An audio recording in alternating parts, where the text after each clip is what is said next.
26 मई ही वह तारीख है जिस दिन भारत को अपना एक अंग अफगानिस्तान खो देना पड़ा था।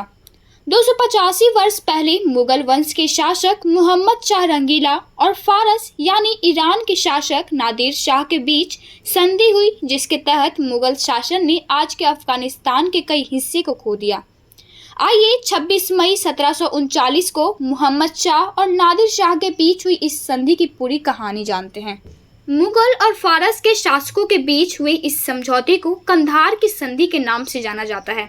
इस संधि के बाद मुगलों ने आज के अफगानिस्तान के इलाके हमेशा के लिए खो दिए और ये इलाके नादिर शाह के साम्राज्य के अधीन आ गए। 7 साल बाद नादिर शाह को उसके सैन्य कमांडर अहमद शाह दुर्रानी ने ही मार दिया। दुर्रानी एक अफगान सैनिक था। उसने नादिर शाह की हत्या करके दुर्रानी साम्राज्य की स्थापना की। अहमद शाह दुर्रानी ने ही आज के अफगानिस्तान को आकार दिया था। तब से अफगानिस्तान एक अलग भौगोलिक इलाका ही है। नादिर शाह को अपने लक्ष्य में पहली सफलता 1738 में मिली, जब उसने तत्कालीन शासक गिलजई अफगान से कंधार को छीन लिया। उसके बाद उसने काबुल और गजनी जैसे इलाकों की तरफ रुख किया, जो तब मुगल शासन के अधीन आते थे। 1738 से शुरू हुआ उसका अभियान एक वर्ष में कई सफलताएं लेकर आया। नादिर शाह ने 1738 से 1739 के बीच गजनी और काबुल समेत मुगल शासन के अधीन रहे कई इलाकों पर कब्जा कर लिया। चूंकि मुगल कमजोर हो चुके थे, इसलिए वो नादिर शाह का अच्छे से मुकाबला भी नहीं कर सके।